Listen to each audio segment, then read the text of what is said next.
Alright, muri yeZimbabwe kusangana kwatiri kuita zvakare ipo pano pazimu news update apo patinode kupa mafirst hand update anonga ari kuitika munyika yedu yeZimbabwe. So kana uri mutsva usabve pano usina kusubscribe, kulike nekushare. So muzuva ranhasi takakubatirai nhauwa yavice president Kosotino Chiwenga vari kudeclare ZRP kuti inge chisunga munhu wese ari kuita corruption muno munyika yeZimbabwe. Ndofunga tiri kuona ma1 aya akuda kutangidza because tiri kuona kuti mazuva ava marallies kune vachamborimemba vachitaura kuti no ZRP musatye kuti mwana wani, musatye kuti mwana waChiwenga, musatye kuti mwana waMuchinguri, munhu wese ari pasi pemutemo. So munhu wese anofanira kusungwa, musasiyeni kuti mwana wanhingi kana kuti mwana wamutsvangwa ari kuita zvemadrugs. So tiri kuona panapa wanyasa kutaura kuti ZRP vari kudeclare kuti ZRP tiri kukumbira kuti munge muchisunga munhu wese ari kuita corruption. Ndiri kupai hwaro hwekuita zvinhu izvozvo muri yeZimbabwe sezvo tiri kuona kuti even vanogona kutyawo ZRP yacho tisinonezvo zvakamira sei, but kana uchinge wapihwawo hwaro nebig wig at least zvinogona kuita zvirinane. Post tiri kuona kuti mazuva aya vakataura kuzaki kuti inge chiinvestigata Chivhayo. Takaona zaki akada kumbomira akada kumboita sei. Chivhayo akazobuda achitaura patwitter hendo yake achiti kwanzi makatangirwa nedare chichi chimwe pakataura zvinhu zvakawandisisa, because tiri kuona kuti mainvestigation anga akuda kutangwa kunzi no waChivhayo mari vari kumboiwana kupi, sezvo tiri kuona kuti weekend waChivhayo irana rapresident Emerson Mnangagwa. Ndofunga muri kuona zvinhu izvi ari kuzviita in the name of ZANU-PF. Hazvizoitika zvekutoti president anozobuda direct achiti ari kupa vanhu zvinhu chichi chimwe kuti awane support. Zvinhu izvozvo hazviiti muri yeZimbabwe. Ndosaka muri kuona akachevedzera sort of like that weekend waChivhayo kuti anga achiita rana, because nhauwa iripo apa muri yeZimbabwe nhauwa yekutoti amai kusilia Mnangagwa nowadays vanga vasinawo maambition ekuita president, but nowadays vane maambition ekuita president. Ndosaka muri kuona variwo vari kucontrola murume vavo muri yeZimbabwe. Ndosaka muri kuona Shoni ari kukwidziridzwa zvidano bhozi ari kuda kuloka zviya zvekuloka kuame. Vari kungodzira kuti pamweni vanogona kuloka kuame ana general umonda vari kuita corruption. Ndosaka muri kuona vari kuramba vachidini vachikwidziridzwa muri yeZimbabwe. So panapa tina ziyambe anga achitaura akanangana nemaopposition leaders achitaura kuti no vanhu ava sort of like havana rekedze ndikunzwe havana kana support, havana kana chi, havana kana MP. So oda kuita nyika itongwe nemunhu asina maMP.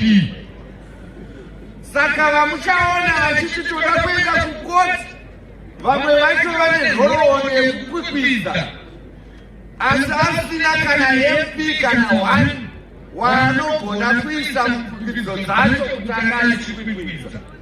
Wozvibvunza kuti tombotavhoterwa ko akatonga naye ndiani? Ndo vazhinji vacho vamunoona vachida kumhanyira mugwagwa, vachida kupasa zvinhu zvevanhu, vachiti ndo democracy.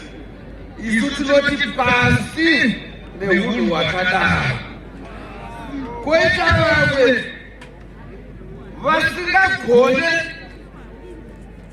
kana kukwikwidza mumapata avo, unovaona vomhanya kukoti unza ZANU-PF zvaraita zvidiwe neruzhinji muhistory yebhiri yemabhiri anopfuura muparamendi.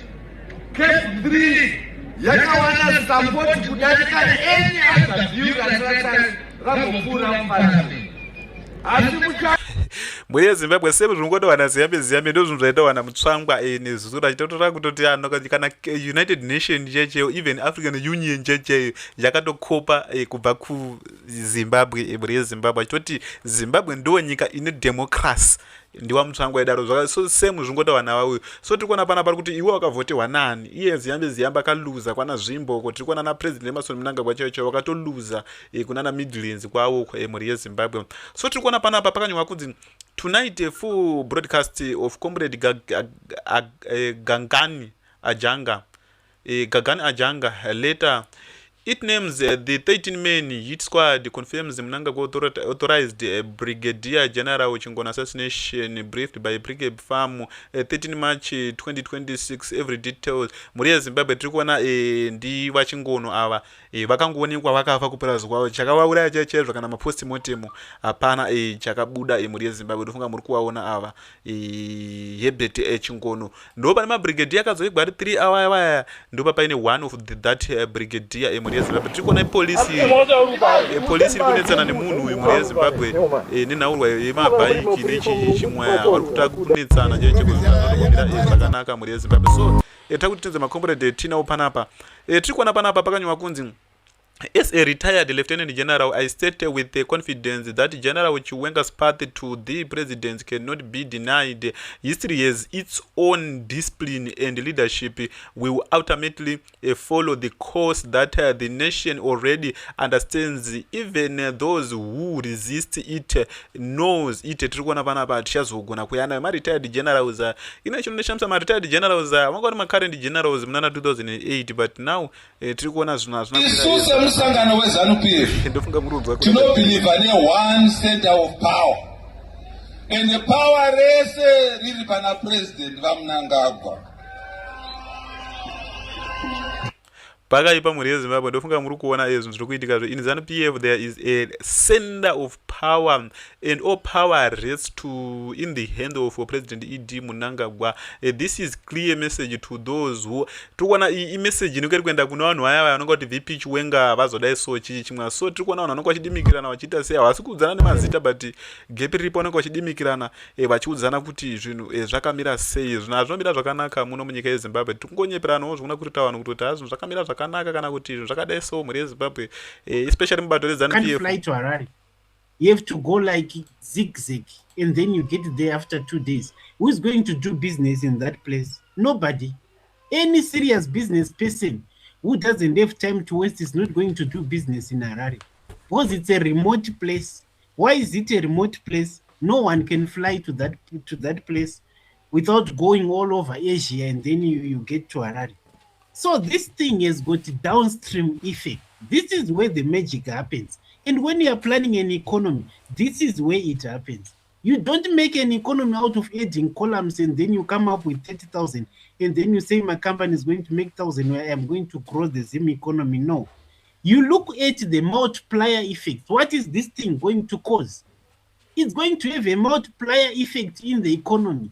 These are the roots which grow the economy. You may not see it tomorrow when the plane takes over or next week. It shows up after 2 years, after a period. You then see, this is how places like Dubai come up. They don't burst out of nowhere. They planned the quiet things which an average person doesn't see. And this is one of them. And we need to grow this route. Convince even other airlines that this is viable. Please come in. You can also do this. Thank you. Can you Derek, just a minute. Can you read what Fadzema Harry said on top there, Derek? Just a minute. Derek. What did she say? What did she say? I see Amnesty. Text, close your mic. On top there. What is Father saying? We can't be talking at the same time. Scott, go on. Text is being rude. Okay, you can read that. All right, I'll read it for you. Air Zimbabwe inherited an airline that had 50 flights a week to Bulawayo in 1980. An air ticket cost $22.40 return ticket. At the weekend, the flights cost $9 each way. This was in local currency. And where are we now? Celebrating a wet lease, a second-hand plan. Come on. We are bigger than this nonsense of celebrating mediocrity. We need new leaders. Ndamboitara nyaya Scott, kuti we are expected to celebrate, the minimum because it's just there. Takambotesta opinion nonaka. Vana vari kutaura kuti plane inenge isina entertainment and we are expected to clap hands. Look at the air ticket yauchabhadhara, the food, the refreshments, all that. And it's not going to be for profit. Saka, it worries me in as a citizen, it's just a plane you can go to Zimbabwe because I'm not gonna get the best service. I don't know along the journey. But what worries me most kuti ukaona mari yakabhadharwa to hire a plane, I think it was Grace Mugabe, near the state na president, $500,000. It tells you a lot. Yet vanoda kuti isusu citizens tiite clap hands for zumbwire kungonzi move from point A to point B. This is my worry. My argument is not that plain ndinofamba mangwana ndaku Zimbabwe. No, I'll be foolish to go against that. My argument there kuti muri kungotisairira imimi kungoti as long as zviripo, we are not getting any. We are not being seen as vanhu not deserve something decent, something chiri decent. Why don't you hire a decent plane? Iri condition iri right. But at least we tinoone safe travel, tinoone luxury yes traveling. As island, Zambezi wambotaura nyaya yekuti my investors achata flock in because taane plane. That's not true. Because already varakashi vane narrative anofamba nayo vachiti hanzi Zimbabwe is doing well. Saka my investors akutotsikirana maplane anogara akazara. So it contradicts their claims as well. But again, I can assure you, hakuna investor anomboita buy a ticket using that plane. Kutsunyirana, sticking the middle finger. So we can't expect that. We have to demand zviri nani as Zimbabweans because they are capable. Mari avari kuluza nemari avari kubhadhara, ED ari kubhadhara to hire a plane 30K an hour.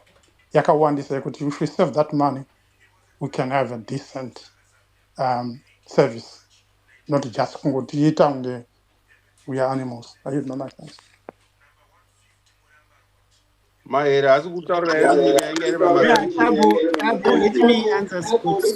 So we can't celebrate that. We can't celebrate one plane. My leader, Nkoma Ogodo. That's why I said Nkoma Ogodo. I asked this question, Nkoma Ogodo. Can we really celebrating one plane? nyika yange iri pamasanction Maera asi kuudze nyika yange iri pamasanction. Don't worry about my sanction, man. It's just an excuse you're Go ahead, Derek. Then we go to new speakers. But why are people putting politics on this? Why can't we use facts?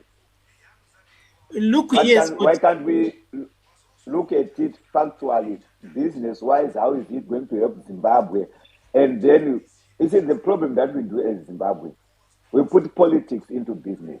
Even the government itself, even the people who are making these arrangements and whatever, they're politicians. That's why people will now come and fight this kind of initiative. Because it does not make sense. Politicians should be just politicians and leave business to business people. But it's unfortunate for Zimbabwe. So I didn't get the opportunity. My area doesn't know what she's talking about. This is not about what happened in 1985. Bad things happened in 1985 and 1990, but shall we all die because some people stole money from Air Zimbabwe in 95? Now we have AMA 2000. They don't even know about these things. And she's talking about things. Come on. Zambezia, we should have 10. We should have even 10. We're supposed to start celebrating. We don't have 10. Yeah, not one. You are talking about we can celebrate one. 10 planes. The whole Zimbabwe, we're celebrating one. But how do things... Why we don't have 10? You can say, why we don't have 10? Scott, why we don't have 10, we have one?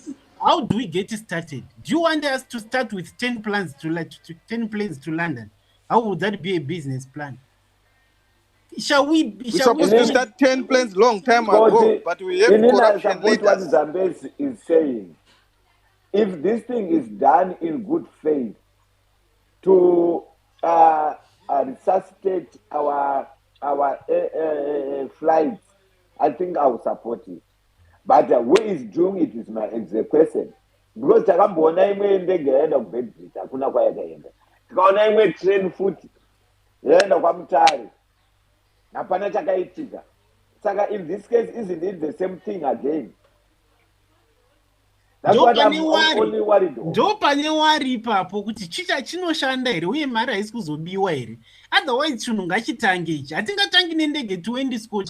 So you can't learn from history then. We have to learn, but what is Mayere saying? She is just reminiscing when she was riding planes way back. Do we care about that? Did you even read to understand Zambezi? I do about 2000 care about why those 1980 planes.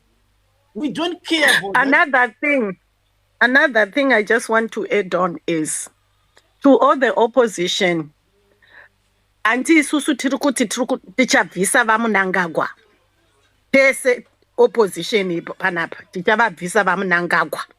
Isusu tigotonga. But vaMunangagwa vaita basa kuti vativhurira ndege idzi. Isusu tichazodziimprova. Tigoisa 10, tigozoita 20 in the next 2-3 years. Vatotivhurira way. So it's a good thing. Propaganda yakadai soka. We're gonna deal with you, bastard. Because you're allowing propaganda yakadai soka. Scotty, and away from the phone. I thought you were better chipping, so I felt good. Yeah, there. Sorry, and that was this. You know that I'm just propaganda. I don't like propaganda. Zukutala Penelope is, I think I don't know how many people have told her. Kuta zisikushanda that propaganda za orkutawrens. So this is unfortunate. Kuti sometimes I go step away from the phone. Vanita chip in, wachi push up propaganda za. But let's go with the lineup. And the lineup yongo is on the hip. I think Mayor Gomba Ndongo is to come up.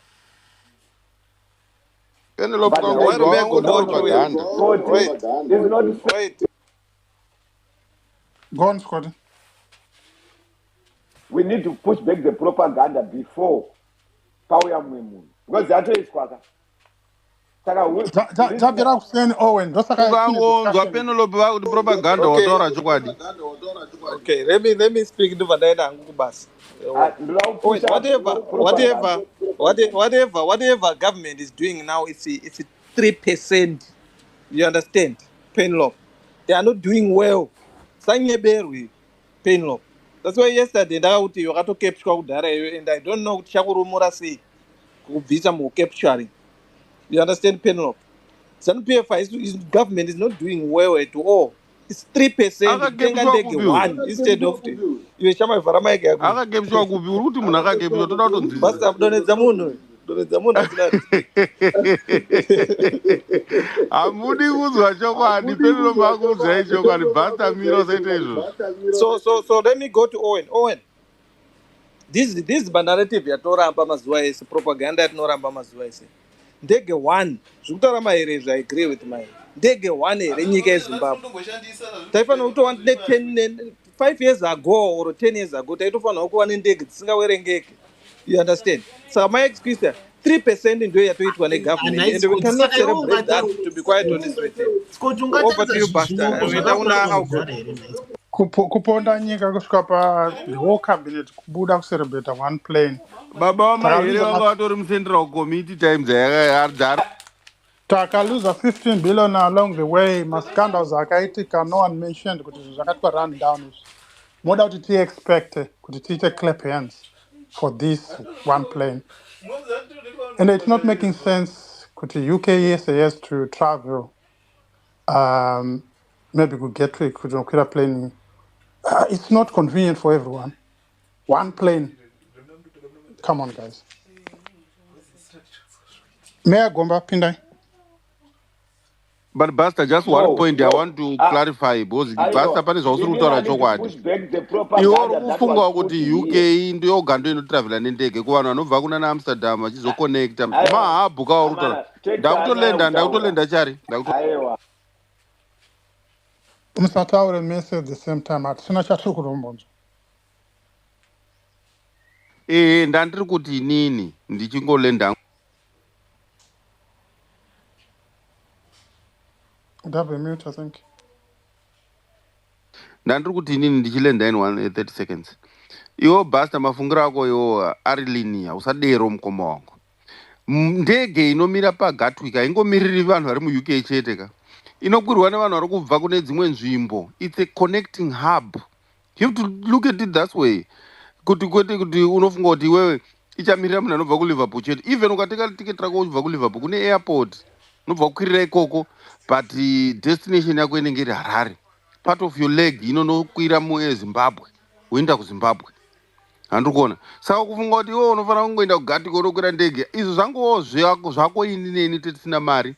Tobva tangoti ndege iri kubva kuGatwick ikainditore taxi ndonokwirira ikoko. 3 times. Mira kandipedzezve naye basa. Anditi uri kuita iwewe exclude vamwe vanhu. Uri kufunga kuti inokwirwa nemazimba chete. Haikwirwe nemazimba chete, ichakwirwa nemapolishi, maChina mamwe achange achida kuuyawo kuno. MaBrazilian anenge aida kuenda ikoko, maAmericans anoda kuenda ikoko, ari kubva kuAmerica ari kuuya kuHeathrow bva apfuurira aenda kuZimbabwe. Vanhu vanoita maholiday anoconnecta achienda everywhere. Zvachitaugwa naZambezia zviya zviri right kuti it is the net effect yendege neflight yamusiri kuona. Muri kungoona ndege ringobhururuka chete. Ko trade intercontinental trade. Musadero Penelope. Propaganda. All right. Go Ningi Chari, I'll give you 1 minute. To my newspapers. Okay. Right. Guys, anything that you see Mnangagwa being put on that, don't trust that thing. It is propaganda.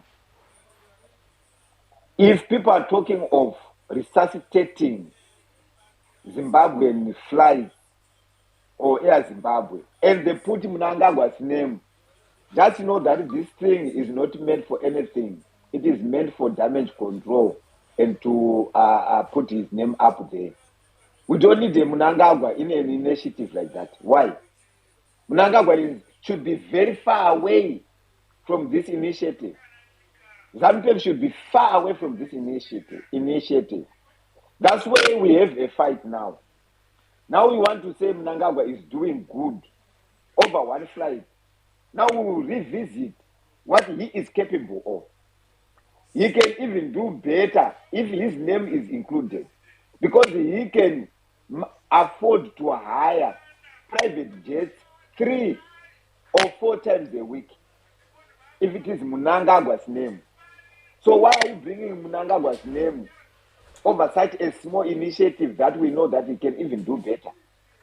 So to me, I don't trust all this now. It is now propaganda. We now want us to believe that, yes, he needed 2 years. So why is it you did not bring this initiative before Camp 3? You politicians should not play with our minds.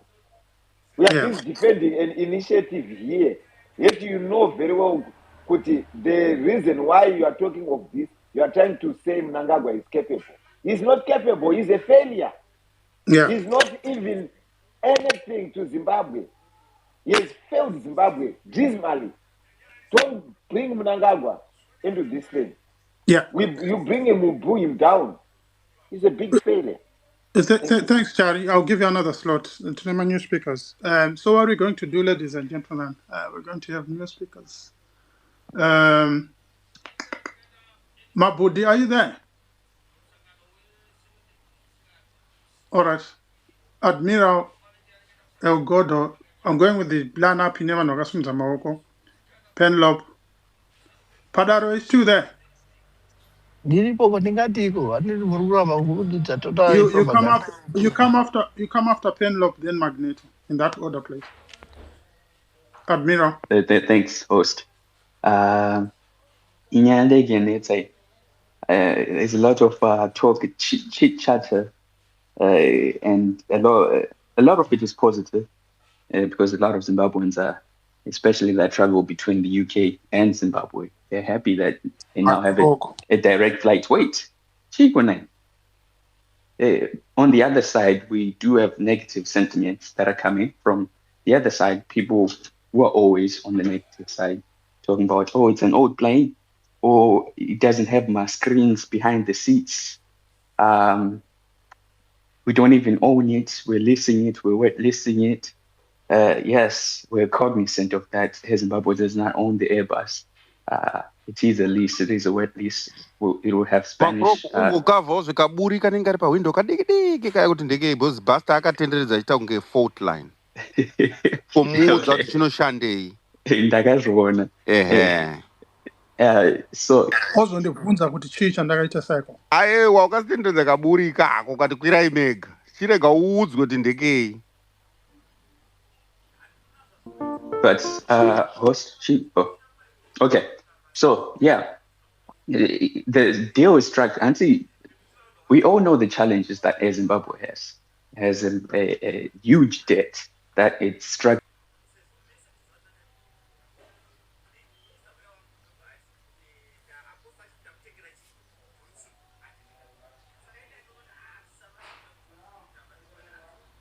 to pay. It's struggling to pay its workers on its own, buy a new plane on their own because of that legacy debt, right? So the leasing option is the best option for them to get back into business, especially on the lucrative routes. There was a study that was actually done by Airbus, and it said that the most important and most underserved route in the continent of Africa was the London to Harare route, of which 190,000 people flew that route in 2025 using connecting flights. So that's connecting to Ethiopia, connecting to Doha, connecting to Dubai, coming into Harare. So that's 190,000 people, which is a pool of people that can benefit from a direct flight from London to the Zimbabwe. And the second underserved route, by the way, is the Zimbabwe to Dubai in Africa. So those are the two most underserved and most important routes in Africa. London to Harare, London to